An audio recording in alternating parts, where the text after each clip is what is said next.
Claire Bergeron est née au Thiers-Nord, au nord de, ça le dit, là, au nord de Macamic. Et elle est très, très imprégnée par la région, là. Et c'est une source d'inspiration continuelle pour elle, l'Abitibi-Témiscamingue. C'est une écrivaine que j'ai découvert, à partir de son dernier livre. Et j'étais vraiment étonné par la qualité de son écriture, surtout après la deuxième partie de son roman, là. Il y a une très grande force dramatique dedans. Il y a une efficacité d'écriture. Donc, je pense que c'est une écrivaine qu'il va falloir surveiller, qui a beaucoup à dire encore et qui risque de nous enchanter encore longtemps. Bonjour, mon nom est Denis Chabot. J'ai le plaisir d'accueillir ce soir Claire Bergeron, un auteur de la région. Donc, on n'est pas des inconnus. On s'est déjà rencontrés à Amos, au Centre du Livre. On a eu des échanges. Exactement, oui, c'est vrai. Vous faisiez des recherches, je pense, sur Spirit Lake. Puis par la suite, vous avez écrit un livre sur le village minier de Bourlamaque. Oui, bien, j'avais fait des recherches à ce moment-là sur un livre encore de Gilles Mascotte. C'était quand j'ai écrit Les enfants de Putainville. Je m'étais servi aussi à ce moment-là des écrits de Gilles. Par contre, je me suis servi des tiens quand j'ai écrit Mirage sur la vallée de l'Or. Puis aussi, je m'étais servi aussi, puis ça, tu vois, je ne savais même pas que c'était toi qui étais l'auteur, là. Je me suis beaucoup servi du livre Hector Autier. Oui. Que tu as écrit, hein? C'est toi qui as écrit ça, Hector Autier? Oui, exactement, oui.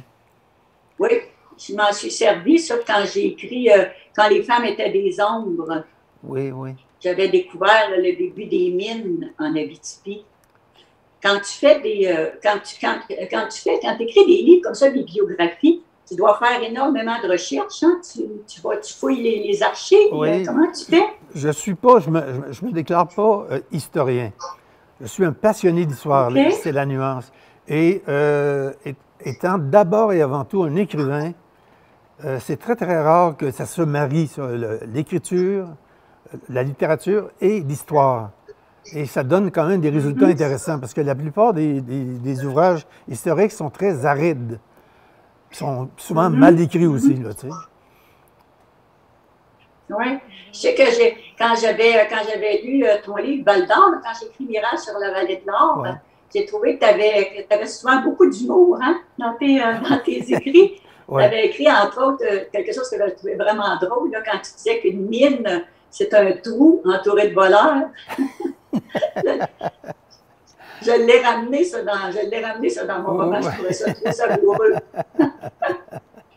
D'ailleurs, ton dernier roman aussi, là, Tous étrangers, oui. C'est un roman que j'ai beaucoup apprécié. Je pense qu'il n'est pas publié encore. Hein? Je pense que je suis la première à le lire. Il va l'être ces jours-ci. Il devrait sortir des presses en fin de semaine. OK. Oui, j'ai beaucoup apprécié, vraiment. Là, c'est sûr que c'est pas... Ça se lit avec... ça se lit lentement, je dirais. Oui, oui. Parce que tu as beaucoup d'images, vraiment. Tu sais, tes personnages aussi, je trouve que tes personnages, chaque personnage est comme une petite nouvelle en soi, tellement tu le décris avant, tellement tu le décris dans le moment présent, puis tellement tu le décris aussi pour plus tard, ces aspirations-là. Ensuite, je trouve que en tout cas, c'était le premier livre roman que je lisais de toi. Là, les autres, c'était plus des biographies puis des livres historiques. Mais j'ai trouvé que c'était un peu comme regarder une peinture. Oui. Tu sais, mettons qu'on regarde un riopelle, puis qu'on l'observe longtemps pour remarquer toutes les petites subtilités. Mais ton roman, j'ai trouvé que c'était un peu ça. Tu sais, je ne le lisais pas, je le lisais un peu chaque jour, mais pas tout d'un trait, là. Oui. Je conçois quand même que c'est un livre qui est peut-être un petit peu difficile à aborder, parce qu'il n'est pas linéaire. Hein? Bon, il fonctionne en zigzag, mais il y a toujours quand même un fil conducteur, hein, qui mène, à des situations cocasses, à des personnages un petit peu hors du commun. Moi, oui, vraiment. Moi, j'ai lu le tien, Les secrets d'une âme brisée. Moi aussi, c'était le premier livre de toi que je lisais. Et OK. La deuxième partie m'a vraiment fasciné, parce qu'il y a une force d'expression là-dedans, il y a une dramatisation, il y a une efficacité incroyable, les dialogues sont très, très vivants. Du moment que l'héroïne qui s'appelle, bon, je cherche Fabiola, se prend en main. Elle est très, très forte. C'est un personnage que je verrais au grand écran. Ça serait mon rêve, ça, un jour, d'avoir un livre au grand écran. Oui. Présentement, là, les Amants maudits de Spirit Lake, il va être traduit en ukrainien. Ben, il ne va pas être traduit, il est traduit en ukrainien. Ah bon? Il va paraître, là, ces jours-ci, il va paraître au mois de mai, en Ukraine, une traduction. Mais ce serait... Ça me fait... Oui. Pardon? Ce serait important que les gens de la région le sachent, que les médias de la région en soient alertés, parce qu'il y a encore beaucoup, il y a encore des Ukrainiens ici à Val-d'Or, puis il y en a beaucoup qui demeurent dans la région de Toronto ou d'Ottawa qui lisent l'ukrainien, qui seraient intéressés à le lire. Ah, mais c'est sûr que quand il va paraître, là, c'est sûr qu'il va en avoir une partie. Parce que maintenant, les Ukrainiens, ils ont un kiosque au Salon du Livre de Montréal. Oui. Fait que c'est certain qu'il va paraître dans la région. Il y en a plusieurs qui sont au courant parce que je suis toujours restée en contact avec des gens qui s'occupaient de Spirit Lake, là, oui. Comme Monsieur Rose, Monsieur aussi, là, j'oublie son nom, là, mais je reste en contact avec plusieurs de ces personnes-là. Ils sont au courant là, que ça va paraître. Mais quand il va arriver vraiment sur le marché, là, on va communiquer avec les médias de BTB et en parler. Parce que moi, je suis en contact avec un bonhomme qui s'appelle Myron Mumrick. C'est un Ukrainien originaire de Val-d'Or. Il a été longtemps aux Archives nationales du Canada. Maintenant, il est retraité. Puis il vient de publier un livre sur les Ukrainiens de la région de Val-d'Or. Il déborde un peu Val-d'or, mais il parle de Perron-Pascalis et puis de Rouyn-Noranda, Malartic. Mais ça va être la première personne que je vais aviser lorsque votre livre sera disponible en ukrainien. OK. Ça serait gentil. Ben oui, il va arriver. Je pense que c'est à la fin mai. Il faut que je sois en contact avec l'éditrice ukrainienne. Oui. Mais il est prêt. Là, la traduction est faite, la couverture est choisie. Il reste plus juste à ce que c'est qui paraisse. Ils veulent la faire paraître pour le salon de Kiev. Les autres sont un peu comme nous autres aussi. C'est des salons virtuels. Virtuels, oui. Oui. En parlant de ton roman aussi, tous étrangers, là, il y a quelque chose qui m'a rappelé des souvenirs. Si tu veux, je vais t'en lire le petit bout là, que j'ai remarqué. Oui. C'était, il pouvait répéter la même chose la première fois en mentant, la deuxième fois en disant vrai. Un homme de plein air qui allait toujours dans la lune sans fusée. On voit le genre. On devait sans arrêt lui décoincer la tête des nuages. Il avait assez mal tourné de sorte que personne ne serait étonné qu'il se fasse écrivain un jour. Ça m'a rappelé des souvenirs parce que quand j'étais très jeune, puis que je voulais me dépêtrer d'une situation, là, quand ma mère me grondait, par exemple, là, j'inventais tellement d'histoires, des histoires abracadabrantes, puis maman disait toujours « Claire est tellement menteuse que c'est sûr qu'un jour, elle va écrire des romans. » Ça m'a fait penser à ça, c'est que tu avais écrit. C'est parce que dans le roman, je suis très ironique. Et oui, ça j'ai remarqué, un humour ironique. Oui, mais si je me permets de rire des autres, il faut que je sois capable de rire de moi-même. C'est vrai. Donc, je ris des écrivains, donc je ris un peu de moi-même dans ce contexte-là. Oui, c'est vrai. Il y a un autre passage aussi, justement, qui m'a fait rire beaucoup, celui-là. Là. C'est la fois que le baron von Bellund s'était glissé sous les draps de la petite fille d'une beauté étourdissante. Puis le même jour, dans ceux de la grand-mère, un personnage défraîchi, blanche et frisottée. Quand ça avait paru le lendemain dans le journal La Feuille volante, là, quand il avait publié ça sous le titre Tapageur, détournement de mineurs et profanation de momies. J'ai trouvé ça tellement drôle. Tu joues vraiment avec les mots. C'est vraiment super ta façon de jouer avec les mots. Ça, c'est un petit épisode là, quand même, bon, qui est très, très, on dit en anglais, touché. Hein? Il faut y aller avec des pincettes parce que, bon, c'est toujours des sujets controversés, ça. Tu sais, il y a une forme de pédophilie là-dedans. Et il faut en parler parce que ça existe. Hein? Bon, un roman doit ratisser très large et parler de tout. Tu sais? Ne pas s'interdire des choses. C'est un des derniers bastions de la liberté. Il faut se donner beaucoup de liberté. Oui. Moi, je trouve qu'il y a un manque un peu à ce niveau-là. Ouais. Tu sais, aujourd'hui, ils font tellement attention à chaque mot. Oui. D'ailleurs, dans le dernier roman, dans mon roman que tu as lu, là, Les secrets du dent brisé, à un moment donné, j'emploie le mot en N, Oui. qu'on n'a pas le droit de dire. Oui. Mais à l'époque, dans le contexte, ça existait. Là. Oui. C'est dommage de vouloir enlever ça aujourd'hui, parce que c'est notre histoire, finalement. Oui, parce que Ça fait partie de notre histoire. moi, je dois avouer quand même que, bon, pour tous étrangers, j'ai eu des petites discussions avec mon éditeur, mon éditrice, parce qu'il y a des mots qu'on employait dans les années 40 ou 35, là, peu importe, et qui aujourd'hui paraissent scandaleux. Mais on n'a pas le choix. On ne peut pas dire d'un Algonquin que c'est un Anishinaabe. Le mot n'existait même pas en 1940. Mais non, c'est vrai. Ce serait, bon, contrevenir aux lois du genre littéraire du roman, parce qu'il faut quand même respecter le langage d'époque, tout ça. Sans tomber dans la caricature. On n'a pas le choix. Chez Druide, ma maison d'édition, on fait très, très attention à ça, hein, pour ne pas employer des mots qui sont d'aujourd'hui, qui n'existaient pas à l'époque. Oui, oui, oui.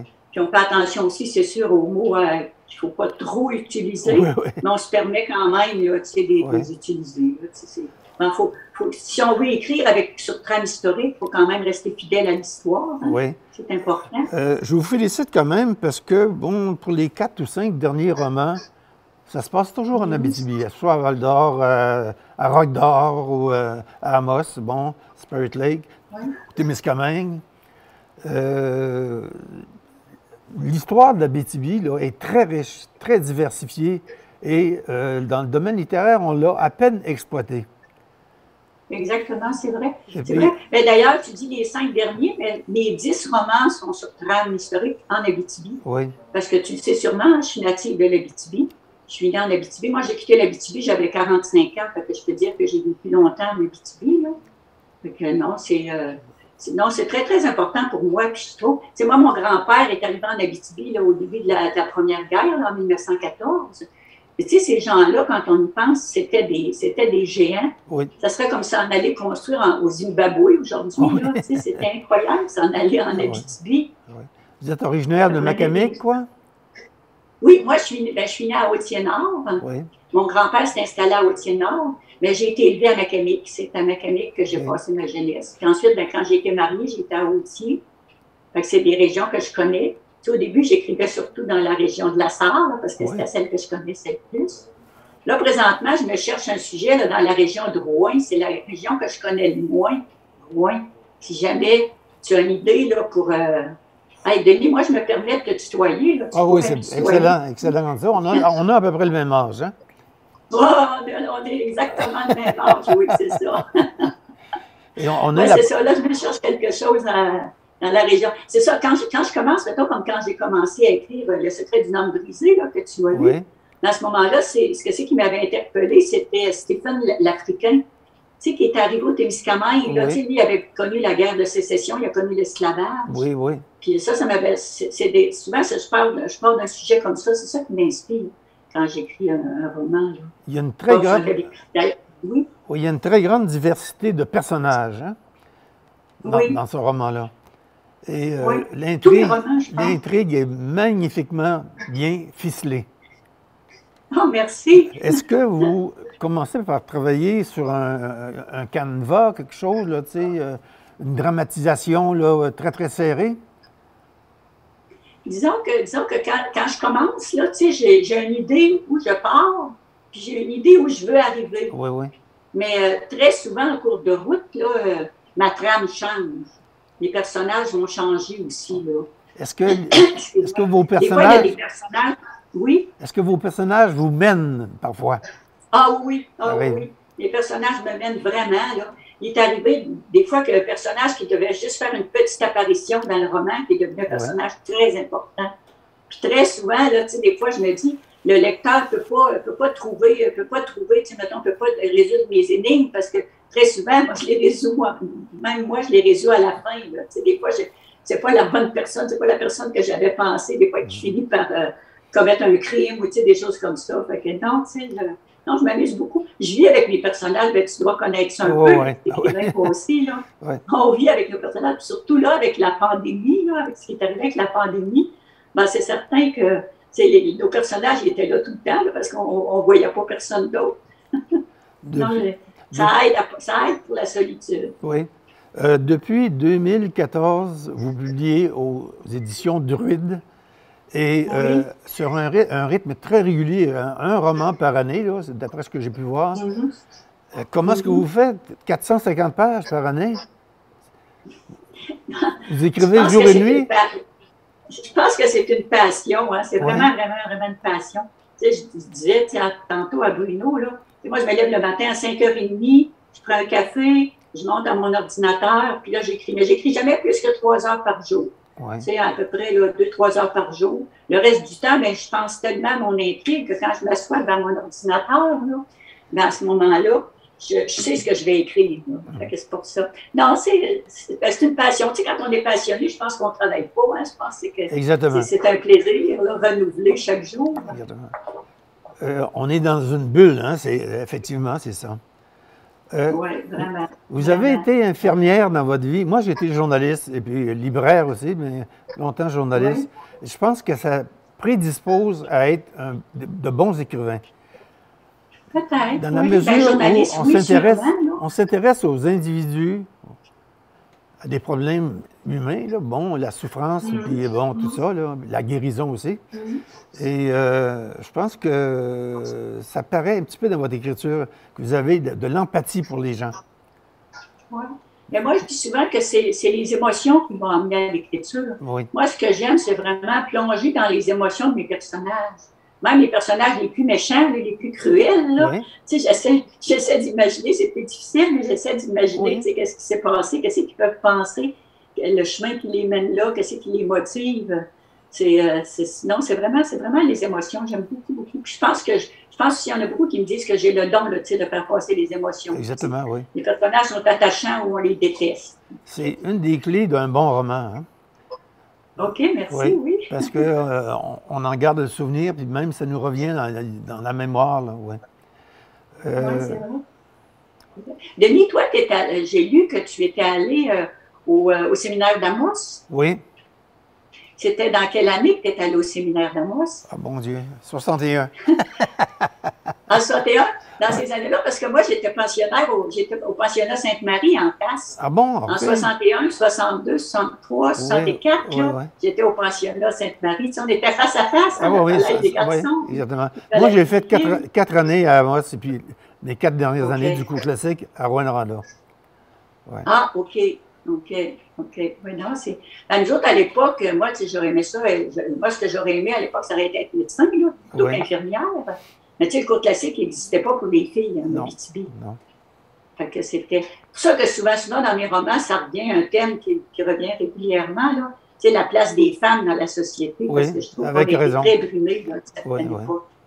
Oui, vraiment. Encore aujourd'hui, avec les féminicides. Encore aujourd'hui, on a beau dire, là, tout n'est pas acquis, hein? Tout n'est pas acquis. Il y a une chose aussi que je voulais te demander, tu sais, dans tes romans, dans ton dernier roman surtout, là, quand tu parles de certains personnages, comme le baron von Willen, ou le juif, là, monsieur, je ne me souviens plus de son nom, là, je l'avais écrit quelque part, monsieur Jaroche, puis l'Algonquin aussi, oh mon Dieu, mon chat, il va jeter ma tablette. Il voulait faire partie du décor. Oui. Il veut vraiment. Je pense que des fois, il se prend pour l'écrivain lui-même. Des fois, il avait de me demander des droits d'auteur. Baudelaire a écrit des poèmes extraordinaires sur les chats. Oui, hein? Ben c'est un petit animal très gentil qu'on aime beaucoup. Hein? Silencieux, mais ça bouge. Oui, ça bouge. Pour en revenir à ma question, ces personnages-là, est-ce qu'ils existent vraiment ou est-ce qu'ils sont fictifs? Le baron a existé. Oui. Gabriel Gourmand. Sous ce nom-là ou sous un autre nom? Sous un autre nom. Puis je lui ai, sous un autre nom, hein, parce que je ne lui ai pas donné rien que des qualités. Hein? Non, OK. Et puis Gabriel Commandant aussi a existé, mais là aussi, j'ai ajouté des choses parce que c'est comme moi que pour créer un personnage qui se tienne et qui soit intéressant, ça prend souvent 4-5 personnages, puis on en fait un amalgame. On en fait un seul à partir de ça.